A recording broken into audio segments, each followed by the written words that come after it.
Hello welcome to everyone. मेरा नाम है अखिलेश गुप्ता और आप सभी का स्वागत है आज के इस नए वीडियो में।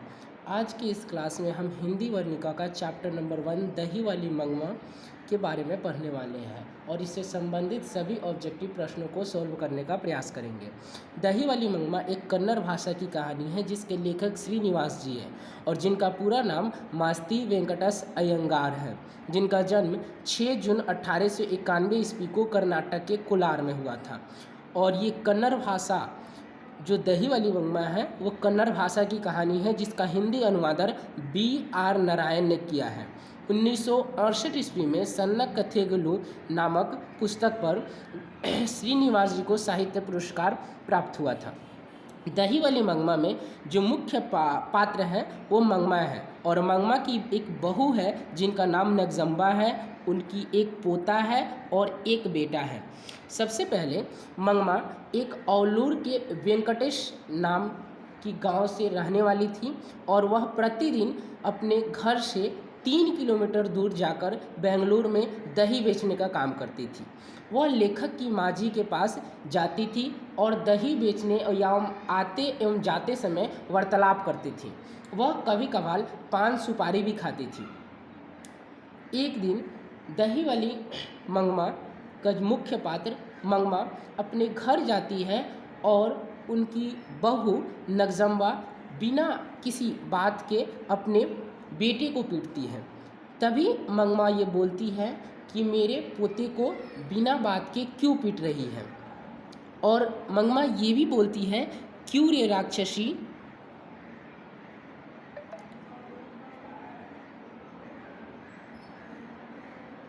मेरे पोते को क्यों पीट रही है।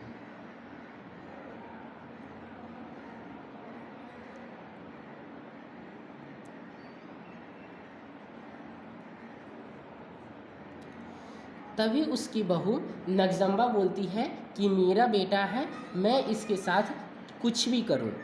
इसी पर मंगमा बोलती है कि आ रहा है तुम्हारा महाराजा, तब मैं तुमसे उसकी शिकायत करूंगा। तभी मंगमा के बेटे वहां आते हैं और मंगमा अपने बेटे से बोलती है कि बहू बिना बात के, बिना किसी कारण के मेरे पोते को पीट रही है। इतने पर मंगमा का बेटा मंगमा से ये बोलता है कि वो उसका बेटा है, वह अगर उधम कर रहा है तो उसे डांटने का अधिकार उसे भी है। इस बात से मंगमा काफ़ी नाराज़ हुई और वह यह बोली अपने बेटे से कि अगर मैं इतनी ही बुरी हूँ तो मैं अलग रहूँगी। और बेटा ये भी बोला कि माँ अगर तुम्हें अलग ही रहना है तो तुम अलग रह सकती हो। फिर मंगमा अगले दिन दही बेचने के लिए बेंगलुरु गई और बेंगलुरु लेखक की माँ के पास ये सारी बातें बताई। लेखक की माँ ने इन सारी बातों को ध्यान से सुना और मंगमा को समझाकर फिर उसके घर भेज दी, जिसके बाद मंगमा आकर अलग रहने लगी। एक दिन की क्या बात है कि मंगमा अपने बहू और बेटों से अलग हो जाने के कारण उसके पास धन काफ़ी बच रहा था और तभी एक मंगमा के गांव का एक आदमी था जिसका नाम था रंगप्पा। वो शराबी एवं जुआरी आदमी था जो मंगमा के पीछे पड़ गया था। वह मंगमा से कर्ज उधार लेना चाहता था और रास्ते में अमराई के कुआं के पास उन्होंने मंगमा का हाथ पकड़ लिया, जिससे मंगमा काफ़ी नाराज़ हो गई, दुखी हुई और वह लेखक की माँ जी के पास अपना धन रखने का प्रस्ताव पारित किया। जिसके बाद ये बात मंगमा की बहू नगजम्बा को पता चली और नगजम्बा ने अपने बेटे को अर्थात मंगमा की पोते को सिखाकर मंगमा के पास भेजा कि तुम उसके साथ रहने के लिए बात करो। जिसके बाद पोता ने मंगमा के साथ रहने का प्रस्ताव रखा कि दादी मैं आप ही के साथ रहूँगा, आप ही के साथ खाऊँगा। जिसके बाद मंगमा और नगजम्बा के बीच दोस्ती फिर से बन गई और फिर से दोनों साथ मिलकर रहने लगे और मंगमा को दही ये हमारा टारगेट का बुक है और टारगेट बुक में चैप्टर नंबर 1 दही वाली मंगमा के हम कुछ ऑब्जेक्टिव सॉल्व करने का प्रयास कर रहे हैं। जैसे मेरा फर्स्ट क्वेश्चन था कि दही वाली मंगमा शीर्षक कहानी किस कहानी से संभार ली गई है। हमने अभी पढ़ा था कि दही वाली मंगमा के लेखक श्रीनिवास जी है, जिनका पूरा नाम मस्ती वेंकटेश अयंगार है, और ये कन्नड़ भाषा की कहानी है जिसका हिंदी अनुवादन B.R. नारायण ने किया था। तो इसमें हमारा ऑप्शन नंबर कौन सा सही होगा? ऑप्शन नंबर हमारा डी हो जाएगा कि कन्नड़ कहानियों से। दूसरा क्वेश्चन है कि औलूर के पास किसी गांव की रहने वाली निम्न में से कौन है। तो औलूर के पास किसी गांव की रहने वाली हमारा मंगमा है, वो औलूर के पास वेंकटेशपुर नाम की गांव की रहने वाली थी। मंगमा किसके लिए मिठाई रखी थी? तो मंगमा पोता के लिए मिठाई रखी थी, लेकिन रास्ते में कौवा मंगमा का मिठाई लेकर उड़ गया था। मेरा चौथा प्रश्न है कि श्रीनिवास जी का पूरा नाम क्या है। अभी हमने पढ़ा था कि श्रीनिवास जी का पूरा नाम मस्ती वेंकटेश अयंगार है। तो हमारा 4 का ऑप्शन नंबर ए सही हो जाएगा, मस्ती वेंकटेश अयंगार। मंगमा कहाँ की रहने वाली थी? तो मंगमा औलूर के पास वेंकटपुर नाम की गांव की रहने वाली थी। ऑप्शन नंबर हमारा डी सही होगा। 6 मेरा क्वेश्चन है कि मंगमा को किसके साथ विवाद था? तो मंगमा को नगजम्बा के साथ विवाद था। और किस कारण विवाद था? तो बिना किसी बात को पोते को पीटने जाने के कारण मंगमा और उसकी बहू नगजम्बा के साथ विवाद था। मेरा 7वां प्रश्न है दही वाली मंगमा कहानी का कहानीकार कौन है? तो दही वाली मंगमा कहानी का कहानीकार कौन है? श्रीनिवास। और दोस्तों ये भी बताइए कि इसका पूरा नाम क्या है। मेरा 8वां प्रश्न है दही वाली मंगमा कहानी का प्रमुख पात्र कौन है? तो दही वाली मंगमा कहानी का प्रमुख पात्र मंगमा है, क्योंकि इस कहानी में मंगमा के इर्द गिर्द सभी कहानियाँ एक तरह से घूम रहे हैं। हमारा 9वां प्रश्न है दही वाली मंगमा कहानी का कथावाचक कहाँ से है?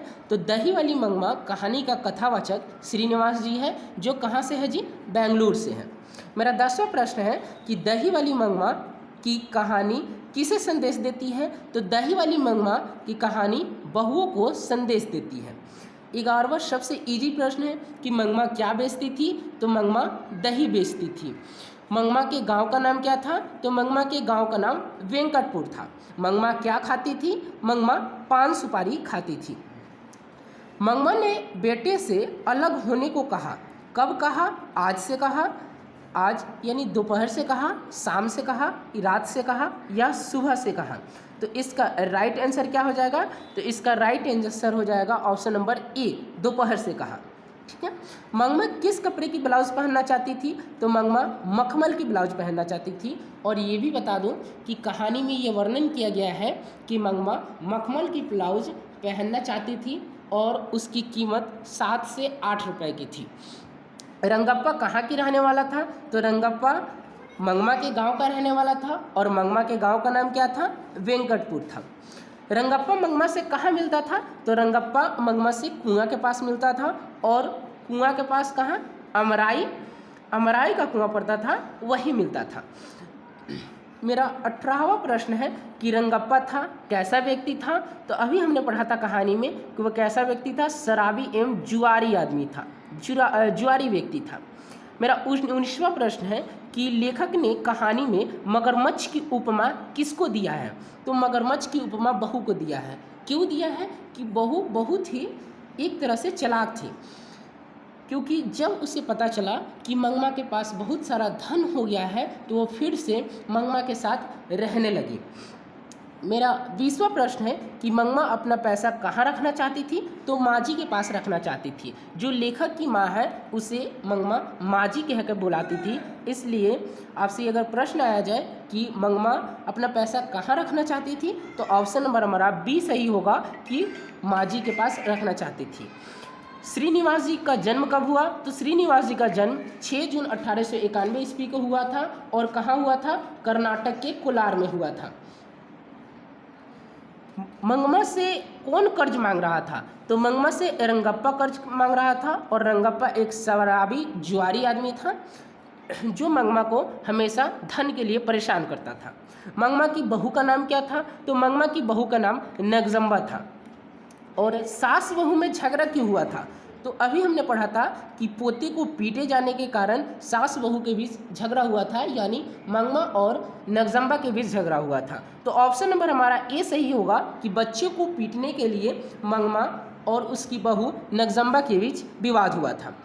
यहाँ पे मेरा 25वां प्रश्न है कि B.R. नारायण किस कहानी का अनुवादन किया है। हमने अभी पढ़ा था कि यह दही वाली मंगमा कन्नड़ भाषा की कहानी है जिसका हिंदी अनुवादन B.R. नारायण ने किया है। तो ये किस कहानी का अनुवादन किया है? तो दही वाली मंगमा कहानी का। मेरा 26वां प्रश्न है कि उस घर में अब सास और बहू में स्वतंत्रता की होड़ लगी है, यह पंक्ति किस कहानी की है? तो यह पंक्ति हमारा दही वाली मंगमा कहानी की है। मेरा 27वां प्रश्न है कि दही वाली मंगमा कहानी किस भाषा में अनुदित है? तो यह किस भाषा में लिखी गई है जी? तो कन्नड़ भाषा में लिखी गई है।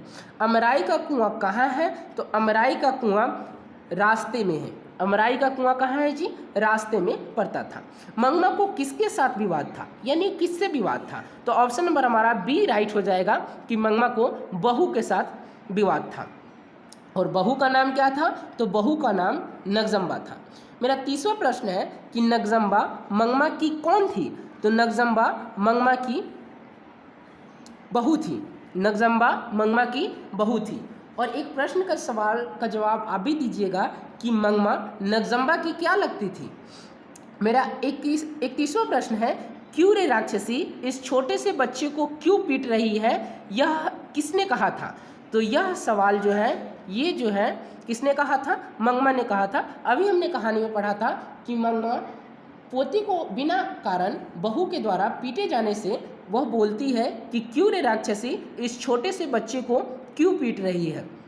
मेरा 32वां प्रश्न है कि मंगमा कहाँ की रहने वाली है? तो मंगमा औलूर के पास किसी गांव की, यानी वेंकटेशपुर नामक गांव की रहने वाली है। मंगमा किस भाषा की कहानी है? तो मंगमा अभी पढ़ा कन्नड़ भाषा की कहानी है। मंगमा मिठाई किसके लिए ले जा रही थी? तो मंगमा मिठाई पोते के लिए ले जा रही थी। मेरा 35वां प्रश्न है कि दही वाली मंगमा में बहू ने सास से समझौता किस लिए किया? तो बहू ने सास से समझौता डर के कारण किया, क्योंकि बहू को यह डर था कि मंगमा अपना सारा धन माजी के पास रखना चाह रही है और माजी के पास सारा धन रखने से मेरे हाथ कुछ भी नहीं आएगा। मेरा 36वां प्रश्न है कि श्रीनिवास जी का जन्म कहाँ हुआ था? तो अभी हमने पढ़ा कि श्रीनिवास जी का जन्म 6 जून 1891 ईस्वी को कर्नाटक के कोलार में हुआ था। तो ऑप्शन नंबर हमारा बी सही हो जाएगा। लड़का अगर उद्यम करता है तो उसे मना करने का हक मुझे नहीं है, यह किसने कहा था? कि लड़का अगर उद्यम करता है तो उसे मना करने का हक मुझे नहीं है, किसने कहा था? तो मंगमा की बहू नगजम्बा ने कहा था। घर वाले के रहते एक अच्छी सारी नसीब नहीं हुई, यह ऐसा किसने कहा था? ऐसा मंगमा ने कहा था। दही वाली मंगमा शीर्षक कहानी में रास्ते में क्या है? तो रास्ते में अमराई का कुआं है। श्रीनिवास जी के कहानी का संकलन सन्ना कथेगुलू के लिए साहित्य अकादमी पुरस्कार कब मिला?